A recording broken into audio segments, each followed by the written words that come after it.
पीछे हमने आपको व्यतिकरण के बारे में बताया था, ठीक है ना। प्रकाशीय व्यतिकरण किस प्रकार का होता है, व्यतिकरण कितने प्रकार के होते हैं, तो समकोषी और विनाशी व्यतिकरण के बारे में बता दिया, ठीक है। उनका एक्सप्लेनेशन कर दिया, उनका सत्यापन भी कर दिया, और व्यतिकरण की हमने आपको शर्तें बता दी, ठीक है। उसके बाद हमने व्यतिकरण पर आधारित उदाहरण आपको जो है एक्सप्लेन कर दिए, और फिर हमने आपको यंग का दूसरे प्रयोग पढ़ाया। यंग के दूसरे प्रयोग के बाद में हमने फ्रिंज चौड़ाई के लिए सूत्र भी निकाला, और दीप्त अदीप्त के लिए फ्रिंज चौड़ाई का सूत्र निकाल दिया, ठीक है। और अब इसके बाद जो नेक्स्ट टॉपिक आता है, फिर हमने न्यूमेरिकल्स भी आपको करवा दिए थे, और जो अब जो टॉपिक है वो है श्वेत प्रकाश द्वारा उत्पन्न व्यतिकरण, ठीक है। श्वेत प्रकाश में किस प्रकार से व्यतिकरण इंटरफेरेंस उत्पन्न होता है वो हम यहाँ पर एक्सप्लेन करेंगे आप, ठीक है। तो सबसे पहले हम बात करते हैं श्वेत प्रकाश की तरंग दैर्घ्य की। तो हमने यहाँ पर लिख दिया है श्वेत प्रकाश की जो तरंग दैर्घ्य है, जो सूर्य का प्रकाश है वो श्वेत प्रकाश होता है, और इसको दृश्य प्रकाश भी कहते हैं। तो दृश्य प्रकाश हो या श्वेत प्रकाश है, उसकी जो तरंग दैर्घ्य है, इसको इंग्लिश में वेवलेंथ कहते हैं, वो हमने पीछे भी आपको बता रखी है। तो उसकी जो वेवलेंथ है, जिसे दृश्य प्रकाश कहते हैं, विजुअल लाइट, तो उसकी तरंग दैर्घ्य कितनी होती है, 3800 एंगस्ट्रॉम। 3800 एंगस्ट्रॉम को आप मीटर में चेंज करेंगे तो 3.8 × 10⁻⁻7 मीटर होती है, ठीक है। तो श्वेत प्रकाश की तरंग दैर्घ्य या दृश्य प्रकाश की जो तरंग दैर्घ्य है वो 3800 एंगस्ट्रॉम, या मीटर में कह सकते हैं 3.8 × 10⁻⁷ मीटर से कितनी होती है, 3800 एंगस्ट्रॉम, 3800 एंगस्ट्रॉम तक, ठीक है। 3800 एंगस्ट्रॉम को आप मीटर में चेंज कर सकते हैं, तो मीटर में चेंज करने पर क्या वैल्यू आएगी इसकी, 7.8 × 10⁻⁷ मीटर, ठीक है। तो इसकी जो परास है, वो रेंज है, श्वेत प्रकाश की तरंग दैर्घ्य या दृश्य प्रकाश की तरंग दैर्घ्य कहाँ से होती है, परास उसकी 3800 एंगस्ट्रॉम से लेकर के 7800 एंगस्ट्रॉम के मध्य होती है। ये हम पीछे भी आपको बता चुके हैं। वैसे कुछ किताबों में इसका लिखा है 4000 एंगस्ट्रॉम से 8000 एंगस्ट्रॉम तक, तो वो भी ठीक है। तो ये जो एक वैल्यू होती है वो दृश्य प्रकाश की होती है, ठीक है। अब इसमें आगे हमने लिखा है कि सभी तरंग दैर्घ्यों वाली तरंगों से पर्दे पर बनने वाले व्यतिकरण प्रतिरूप में बनने वाली फ्रिंजों की चौड़ाइयां अलग अलग होती हैं, ठीक है। अभी सभी तरंग दैर्घ्य हमने पीछे आपको बता रखा है, यहाँ से थोड़ा सा हम इरेज कर देते हैं। तो यहाँ से देखिए, थोड़ा सा इरेज कर देता हूँ इसको, और इसमें यहाँ पर जो मैंने लिखा था कि विबग्योर VIBGYOR, इसमें ये दृश्य प्रकाश के रंग हैं जो सूर्य के प्रकाश में पाए जाते हैं। तो बैगनी, Indigo, blue, green, yellow, orange और रेड, ये 7 प्रकार के रंग होते हैं। अब 7 प्रकार के रंग हैं, तो यहाँ से जो बैगनी है, इसकी जो तरंग दैर्घ्य हमने बता दी 3800 एंगस्ट्रॉम से स्टार्ट होती है, फिर इंडिगो की और बढ़ेगी, फिर इसकी ब्लू की और ज्यादा होगी, उससे फिर ग्रीन की होगी, येलो की और ऑरेंज की और रेड की। तो रेड की जो जो तरंग दैर्घ्य है वो 7800 एंगस्ट्रॉम के समथिंग होती है। तो यहाँ से जो है ये तरंग दैर्घ्य इसकी बढ़ती है।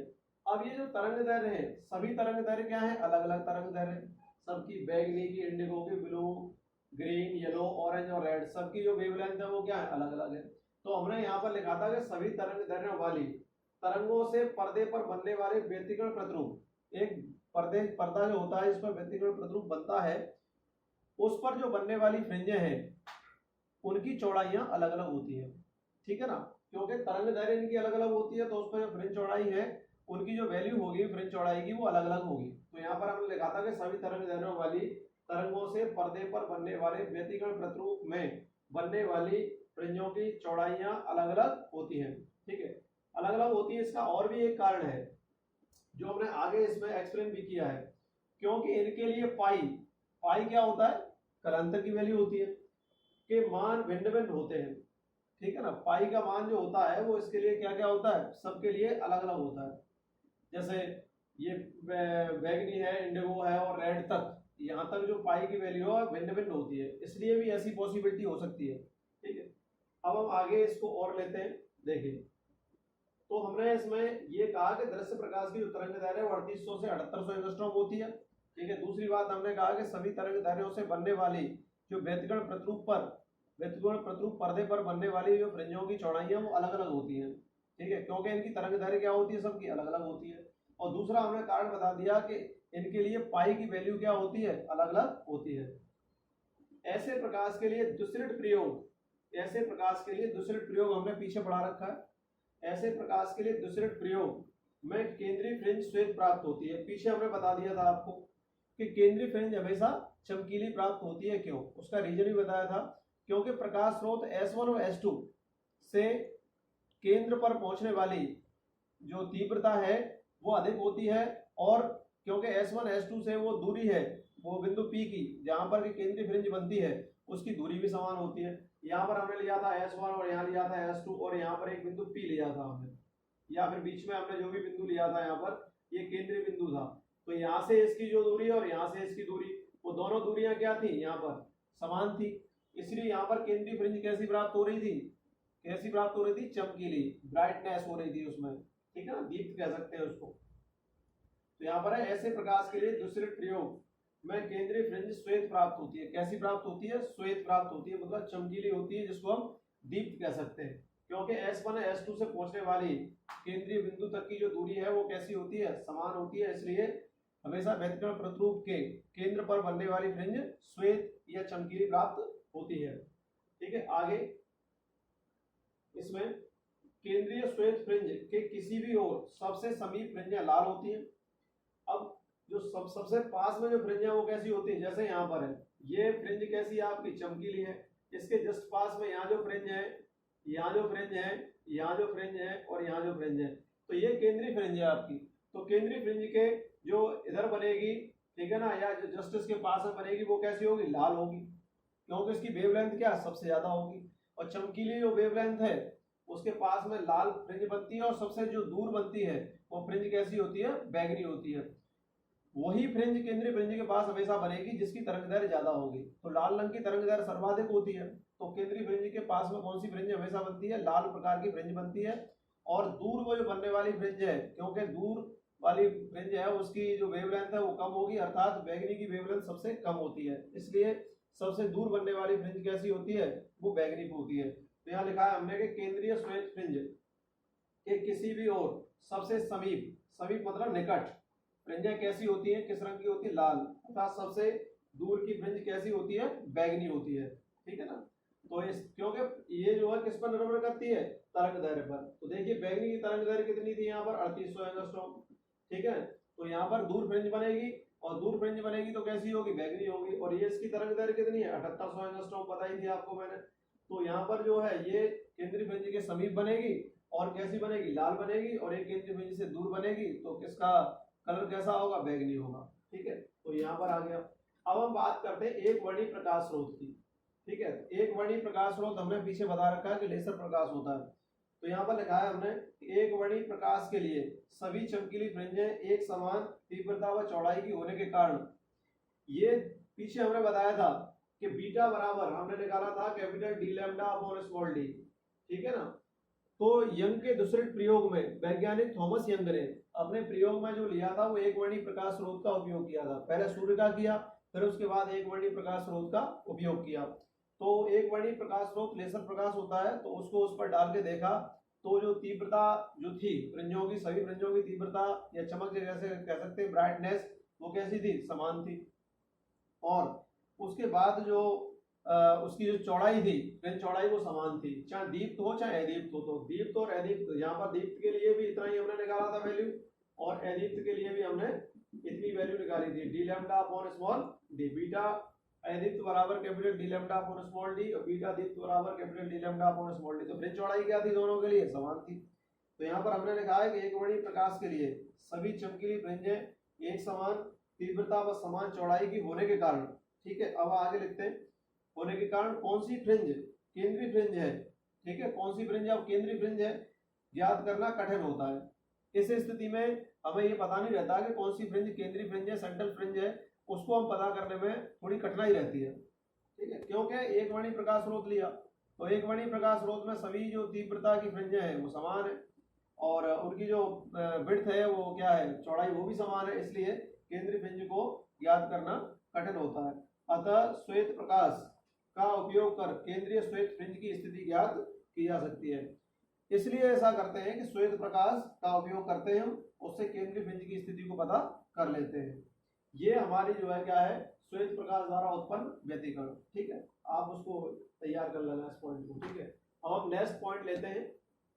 यहाँ से जो नेक्स्ट पॉइंट है वो हमारा है विवर्तन। ठीक है, विवर्तन किस प्रकार होता है, विवर्तन के बारे में बता दूं। जैसे कि आप किसी कमरे में बल्ब जला दें, ठीक है ना, बल्ब जला दें और एक दरवाजा खोल दें, तो दरवाजा खोलने की जैसे ये दरवाजा है तो इसके किनारों पर प्रकाश कुछ आंशिक रूप से मुड़ जाता है, ऐसे कुछ प्रकाश आंशिक रूप से मुड़ जाता है। और यदि आप उसके बराबर में, गेट के बराबर में यदि आप पुस्तक लेकर के पढ़ें, बुक लेकर के पढ़ें, तो आप आसानी से उसको पढ़ सकते हैं। तो ये इस तरीके से क्या है, दरवाजा है और अंदर बल्ब जल रहा है कमरे में, तो प्रकाश कुछ जो अवरोधक है या आकार, अवरोधक का जो आकार है उसके किनारों पर आंशिक रूप से क्या है, मुड़ने की जो घटना है वही प्रकाश का विवर्तन कहलाती है। तो हमने यहाँ से डेफिनेशन इसकी लिखी है कि विवर्तन किसी प्रकाश स्रोत से उत्सर्जित प्रकाश, प्रकाश स्रोत कोई भी हो सकता है, ठीक है ना, चाहे आर्टिफिशियल हो सकता है चाहे नेचुरल भी हो सकता है, ठीक है, सूर्य के प्रकाश से भी हम ऐसा कर सकते हैं, ठीक है। तो किसी प्रकाश स्रोत से उत्सर्जित प्रकाश का द्वारक या अवरोधक, द्वारक या अवरोधक के किनारों पर आंशिक रूप से मुड़ने की घटना को प्रकाश का क्या कहते हैं, विवर्तन कहते हैं। तो इसकी डेफिनेशन बन गई, किसी प्रकाश स्रोत से उत्सर्जित प्रकाश का द्वारक या अवरोधक के किनारों पर आंशिक रूप से मुड़ने की घटना को ही प्रकाश का विवर्तन कहते हैं, ठीक है ना। ये इसकी डेफिनेशन हो गई। अगर एक नंबर में आपसे पूछता है कि विवर्तन किसे कहते हैं, तो विवर्तन ये पूछा भी गया डेफिनेशन बोर्ड के पेपर में, तो आप विवर्तन की डेफिनेशन यहाँ तक आसानी से लिख सकते हैं। अब आगे, विवर्तन सभी तरंगों के लिए होता है, जितनी भी वेवलेंथ है अपनी, ठीक है ना, ध्वनि तरंगे हो चाहे प्रकाश तरंगे हो, दोनों के लिए हमेशा विवर्तन की घटना होती है। तो हमने तरंगे आपको वैसे बता रखी हैं, अनुप्रस्थ तरंगे और अनुदैर्घ्य तरंगे, तो दोनों के लिए प्रकाश और ध्वनि में विवर्तन पॉसिबल होता है। क्योंकि प्रकाश तरंगे आप जानते हैं कि प्रकाश तरंगे अनुप्रस्थ तरंगे होती है, विद्युत चुंबकीय तरंगे होती है, जबकि अनुदैर्घ्य तरंगे हैं वो ध्वनि तरंगे हैं। ध्वनि तरंगे वो होती हैं जो माध्यम में संचरित हो सकती हैं, माध्यम में चल सकती हैं, इसलिए उनको अनुदैर्घ्य तरंगे कहते हैं। अनुप्रस्थ जो विदाउट मीडियम चल सकती हैं, इलेक्ट्रोमैग्नेटिक वेव्स होती हैं, विद्युत चुंबकीय तरंगे कहते हैं इन्हें, ठीक है। तो विवर्तन सभी तरंगों के लिए होता है, अनुदैर्घ्य और अनुप्रस्थ के लिए। अब विवर्तन की जो खोज थी, एक बार बहुत पहले करीब 2006 में या 8 के आसपास एक क्वेश्चन पूछ लिया था कि विवर्तन की खोज किस वैज्ञानिक ने की थी। तो हालांकि पूछता नहीं है कभी भी, कभी पूछ लिया था उसने, तो ये इसकी खोज मैंने लिख दी है। इसकी खोज वैज्ञानिक ग्रेमाल्डी ने की थी, वैज्ञानिक का नाम लिख दिया मैंने यहाँ पर, इसकी खोज वैज्ञानिक ग्रेमाल्डी ने की थी, ठीक है ना। अब आगे इसकी एक कंडीशन लिख रहा हूं मैं यहाँ पर। तो जब हमें स्पष्ट विवर्तन देखना है तो क्या होना चाहिए, उसके लिए एक शर्त होती है। तो मैंने यहाँ लिखा है कि स्पष्ट विवर्तन प्रतिरूप के लिए, स्पष्ट विवर्तन हमें देखना है कि प्रकाश का विवर्तन है या ध्वनि का विवर्तन है। तो प्रकाश के विवर्तन की बात कर रहे हैं यहाँ पर हम। तो स्पष्ट विवर्तन प्रतिरूप देखने के लिए अवरोधक का आकार, अवरोधक या द्वारक का आकार आपतित तरंग की तरंग दैर्घ्य की कोटि का होना चाहिए, ठीक है ना। ये इसमें कंडीशन होती है, वो मैं इसकी वैल्यू लिख दूंगा यहाँ पर। तो उसकी मतलब जो द्वारक का आकार है वो आपतित तरंग दैर्घ्य की कोटि का होना चाहिए। तो मैं एक बार दोबारा इसकी डेफिनेशन को जल्दी कर देता हूँ। विवर्तन किसी प्रकाश स्रोत से उत्सर्जित प्रकाश का द्वारक या अवरोधक के किनारों पर आंशिक रूप से मुड़ने की घटना को ही प्रकाश का विवर्तन कहते हैं। विवर्तन सभी तरंगों के लिए होता है। इसकी खोज वैज्ञानिक ग्रेमाल्डी ने की थी। अब इसकी कंडीशन है, शर्त है कि स्पष्ट विवर्तन प्रतिरूप के लिए अवरोधक का आकार आपतित तरंग दैर्घ्य की कोटि का होना चाहिए। ये इसकी कंडीशन होती है। हम आगे और इसका एक्सप्लेन कर रहे हैं। हमने पीछे आपको कंडीशन बताई थी अभी कि स्पष्ट प्रकाश में स्पष्ट विवर्तन प्राप्त करने के लिए जो द्वारक का आकार है वो लगभग तरंग दैर्घ्य की कोटि का होना चाहिए। तो इसके लिए जो कंडीशन है वो ये होती है कि ए अप्रोक्सीमेटली 1.5 लैम्डा। तो ये क्या है, द्वारक का आकार है, जो द्वारक है ना उसका आकार, जैसे ये द्वारक है इसका आकार ए है, तो इसकी जो वैल्यू है वो लगभग किसके बराबर होनी चाहिए, 1.5 लैम्डा के बराबर होनी चाहिए। तो अवरोधक का आकार तरंग दैर्घ्य की लगभग कोटि के बराबर होना चाहिए, जिससे विवर्तन आसानी से प्रेक्षित हो सके या देखा जा सके। तो यहाँ से देख रहे हैं आप, ये डायग्राम हमने बनाया है विवर्तन के लिए। तो ये देखिए, ये द्वारक है पूरा, ये वाला, ये अवरोधक, ये पूरा, ठीक है ना। तो ये यहाँ से बीच में पार्ट दिखाए हैं छोटे छोटे, तो यहाँ पर क्या है, अवरोधक या द्वारक कह सकते हैं। यहाँ से ये प्रकाश पूरा फैलता हुआ आता है स्रोत से, ये पूरा प्रकाश फैलता हुआ स्रोत से आता है पूरे भाग पर, और आगे यहाँ चलता है, तो ये जैसे इसमें से हमने पास करा दिया सीधा, हम कह सकते हैं कि प्रकाश एक सीधी रेखा में चलता है, तो यहाँ से हमने प्रकाश को सीधा पास करा दिया। अब यहाँ से आया ये, अब हमने ये द्वारक ये यहाँ पर भी ले रखे हैं, हमने ये द्वारक ले रखे, तो प्रकाश पूरा का पूरा यहाँ से फैलता हुआ आ रहा है, ठीक है, ये पूरा फैल गया इस पर। अब यहाँ फैल गया तो ये देख रहे हैं आप, ये जो तरंगाग्र है वो सरंग एवं गर्त के रूप में बनता है। तो हमने पीछे बताया था आपको कि यहाँ से जो तरंगाग्र है वो सरंग एवं गर्त के रूप में बनता है। तो इस तरीके से ये जो आपको देख रहे हैं, ये जो लाइनें दिखाई दे रही है, यहाँ पर जो लाइनें दिखाई दे रही है इस तरीके से, तो यहाँ पर ये सरंग और गर्त के रूप में यहाँ पर एक तरंगाग्र बनता है। अब ये देखिए मैंने एक लाइन इस तरीके से कर दी है रे, इसको किरण कह सकते हैं, एक किरण ये हो गई, एक ये हो गई और एक ऐसे आ गई, एक ये हो गई और एक इस तरीके से और एक ऐसे। तो ये द्वारक है, किनारों पर आंशिक रूप से यहाँ मुड़ रहा है और किनारों पर आंशिक रूप से यहाँ मुड़ रहा है, देखो यहाँ पर भी मुड़ रहा है और यहाँ पर भी किनारों पर मुड़ रहा है ये प्रकाश। तो किसी प्रकाश के अवरोधक या द्वारक के किनारों पर आंशिक रूप से मुड़ने की जो घटना है वो क्या कहलाती है, विवर्तन कहलाती है। तो यहाँ पर आंशिक रूप से कुछ प्रकाश यहाँ भी मुड़ रहा है और आंशिक रूप से यहाँ पर भी प्रकाश मुड़ रहा है। तो ये जो डायग्राम है वो किसका है, विवर्तन का है। तो यहाँ से प्रकाश का आंशिक रूप से किनारों पर, द्वारक के किनारों पर आंशिक रूप से मुड़ रहा है, इसलिए घटना क्या हो गई, प्रकाश का विवर्तन। अब हम ध्वनि विवर्तन की बात करें, अभी हमने प्रकाश विवर्तन की बात की, ध्वनि का विवर्तन कैसे होता है वो जरा देखें। यहाँ हमने लिखा है ध्वनि विवर्तन, तो ध्वनि तरंगों का किसी अवरोधक के किनारों पर मुड़ने की घटना को ध्वनि विवर्तन कहते हैं। तो डेफिनेशन दोनों की एक जैसी होती है, उसमें प्रकाश में है और यहाँ पर किस में है, ध्वनि पर है। ये भी अवरोधक के किनारों पर आंशिक रूप से ध्वनि मुड़ती है, तो ये जो क्या कहलाता है, ध्वनि विवर्तन। तो यहाँ पर लिखा है कि ध्वनि तरंगों का किसी अवरोधक के किनारों से मुड़ने की घटना को ही ध्वनि का विवर्तन कहते हैं। जैसे रेडियो तरंगों का प्रेक्षित, तो रेडियो जो वेव्स होती है वो कैसी होती है, विद्युत चुंबकीय तरंगें होती है, ठीक है, अनुप्रस्थ तरंगें होती है, और वो कहाँ से भेजी जाती है, ट्रांसमीटर से भेजी जाती है। और ट्रांसमीटर क्या होता है वो हम आपको 17 चैप्टर में पढ़ाएंगे आपको। तो ट्रांसमीटर क्या होता है कि ट्रांसमीटर होता है, उसको हिंदी में कहते हैं प्रेषित, मतलब भेजने वाला।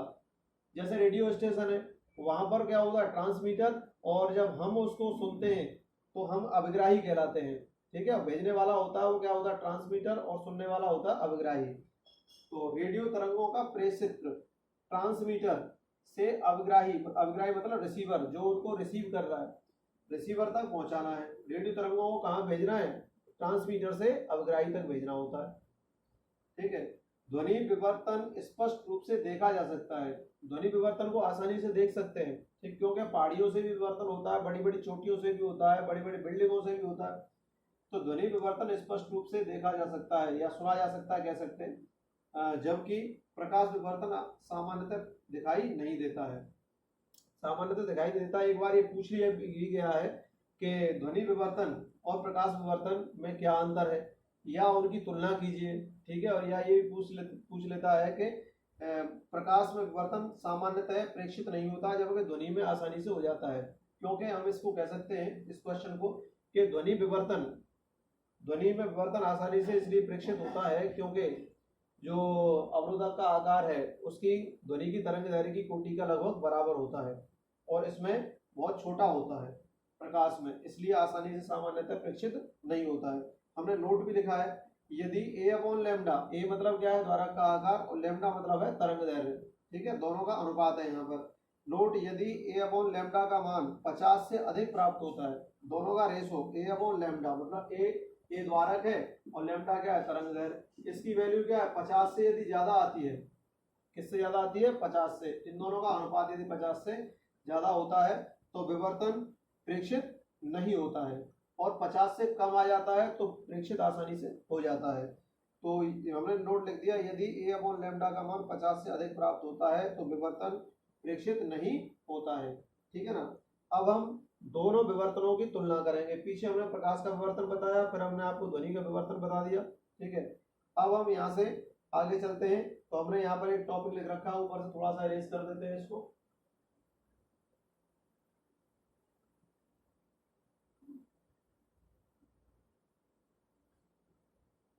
देखिए यहाँ से प्रकाश एवं ध्वनि विवर्तनों की तुलना, तो हमने एक चार्ट बना लिया है, इधर लिख दिया हमने ध्वनि विवर्तन, इधर लिख दिया प्रकाश विवर्तन। नंबर 1 यहाँ पर लैम्डा का मान 1 मीटर की कोटि होने के कारण विवर्तन आसानी से प्रेक्षित होता है, क्योंकि अवरोधक का आकार 1 मीटर होता है। अवरोधक ए का मान कितना होता है, लगभग 1 मीटर होता है, और लेमडा का मान भी, लेमडा का मान 1 मीटर की कोटि का होने के कारण विवर्तन आसानी से प्रेक्षित होता है, क्योंकि अवरोधक का आकार 1 मीटर की कोटि का होता है। किसमें है ये, ध्वनि में। तो हमने पीछे बता दिया आपको कि ध्वनि में विवर्तन आसानी से प्रेक्षित होता है। जबकि प्रकाश तरंगों में देखें, नंबर 1 यहाँ पर है, तरंग दैर्घ्य लैम्डा बराबर 10⁻⁻7 मीटर। पीछे हमने जहां भी है, जैसे 5000 एंगस्ट्रॉम है, 8000 एंगस्ट्रॉम है, ठीक है ना, 3800 एंगस्ट्रॉम है, तो इसके पीछे हमने जो मीटर में चेंज किया था, जैसे 3800 को हमने चेंज किया था, पीछे हमने बताया था 3800 एंगस्ट्रॉम, तो 3.8 10 पावर माइनस कितना था, 7 मीटर। तो कितने कोटि की हो गई तरंग दैर्घ्य, 10⁻⁻7 मीटर की। अब 8000 एंगस्ट्रॉम को बदल लें, या 7800 एंगस्ट्रॉम को बदल दीजिए, तो ये क्या था, 7.8 10 पावर माइनस 7 मीटर, इसकी कोटि हो गई इतनी। तो ये प्रकाश तरंग दैर्घ्य की जो कोटि है वो कितनी है, 10⁻⁷ मीटर की कोटि है। कि कोटि का होने के कारण विवर्तन दिखाई नहीं देता है, क्योंकि अवरोधक का आकार इस कोटि का पॉसिबल बहुत ही कम होता है, लेकिन होता ही नहीं है, इसलिए आसानी से प्रेक्षित नहीं होता। ठीक है, next point 7, sorry next point इसका पॉइंट नंबर 2 देखें।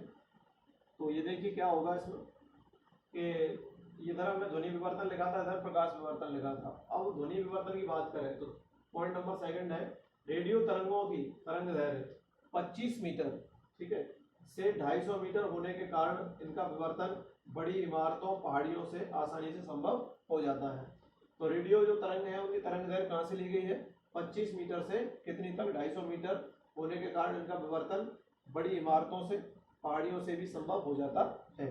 ठीक है, अब हम पराश्रव्य तरंगें, यहाँ पर एक वर्ड आ रहा है, पराश्रव्य तरंगें। तो अपनी 3 प्रकार की तरंगें होती हैं यहाँ पर। एक तो अपश्रव्य तरंगें, अपश्रव्य तरंगें, ठीक है ना, और ये दूसरी होती है श्रव्य तरंगें,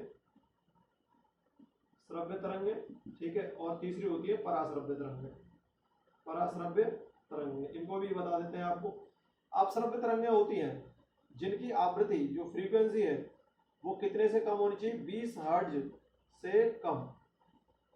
जो आवृत्ति 20 हर्ट्ज से कम होगी जिस तरंगों की, उनको क्या कहेंगे, अपश्रव्य। ये सुनाई नहीं देती, ठीक है ना, बिल्कुल आप अपने मुंह में बात करते रहें और बाहर तक आवाज नहीं जाए, तो इसकी जो फ्रीक्वेंसी है 20 हर्ट्ज से क्या है, कम है। 20 हर्ट्ज से कम जो आवृत्ति की जो तरंगें होती हैं वो क्या होती है, अपश्रव्य तरंगें होती हैं, और ये सुनाई आसानी से नहीं देती। ठीक है, और दूसरी श्रव्य कहते हैं। श्रव्य का मतलब है आवृत्ति इसकी जो होनी चाहिए, इसकी आवृत्ति परास है 20 हर्ट्ज से लेकर के 20 किलो हर्ट्ज। 20 किलो हर्ट्ज को हम 20,000 हर्ट्ज भी कह सकते हैं, ठीक है ना, 20,000 हर्ट्ज तक, यहाँ तक होती है। तो आवृत्ति परास इसकी क्या है, श्रव्य तरंगों की 20 किलो हर्ट्ज से लेकर के, तो सॉरी 20 हर्ट्ज से लेकर के, कहाँ से, 20 हर्ट्ज से लेकर के 20 किलो हर्ट्ज तक, या 20,000 हर्ट्ज तक इसकी फ्रीक्वेंसी होती है। तो ये कौन सी तरंगें कहलाती हैं, श्रव्य तरंगें कहलाती हैं। अब हम बात करते हैं पराश्रव्य तरंगों की। तो पराश्रव्य तरंगों की जो आवृत्ति है, वो आवृत्ति एक्चुअल में होती क्या है कि 20 किलो हर्ट्ज से अधिक, कितनी होती है इनकी जो फ्रीक्वेंसी है, 20 किलो हर्ट्ज से अधिक, मतलब 20,000 हर्ट्ज से अधिक जो तरंगें हैं वो कौन सी होती है, पराश्रव्य तरंगें। और जो चमगादड़ जो उत्पन्न करती है वो कौन सी तरंगें उत्पन्न करती है, पराश्रव्य तरंगें, ठीक है ना। तो ये जो वेवलेंथ है इसकी कितनी होगी, आवृत्ति परास 20 किलो हर्ट्ज से अधिक या 20,000 हर्ट्ज से अधिक हो सकती है, तो उनको क्या कहेंगे हम, पराश्रव्य तरंगें। तो यहाँ पर ये जो तीनों प्रकार की तरंगें मैंने बता दी। अब आते हैं इस पॉइंट पर, पॉइंट नंबर 2, पराश्रव्य तरंगों की तरंग दैर्घ्य 1 सेंटीमीटर से कम होती है तो विवर्तन दिखाई नहीं देता। ये अगर 1 सेंटीमीटर से कम होगी पराश्रव्य तरंगों की जो तरंग दैर्घ्य है, आवृत्ति की बात नहीं कर रहे, यहाँ तो मैंने आवृत्ति बता दी, और ऊपर यहाँ पर क्या है, तरंग दैर्घ्य। आवृत्ति और तरंग दैर्घ्य में डिफरेंस होता है। तो यहाँ पर वेवलेंथ क्या है, 1 सेंटीमीटर से कम होती है तो विवर्तन आसानी से प्रेक्षित नहीं होता है। तो इसमें मेन जो बात आ गई दूसरे पॉइंट में क्या है कि ध्वनि विवर्तन में रेट नंबर 2, रेडियो तरंगों की तरंग दैर्घ्य लगभग 25 मीटर से 250 मीटर होने के कारण इनका विवर्तन बड़ी इमारतों, पहाड़ियों से संभव है। और यहाँ पर प्रकाश विवर्तन में पराश्रव्य तरंगों की तरंग दैर्घ्य वेवलेंथ 1 सेंटीमीटर से कम होती है तो विवर्तन दिखाई नहीं देता है। ये किस किस में अंतर आ गया, ध्वनि विवर्तन और प्रकाश विवर्तन में अंतर स्पष्ट हो गया।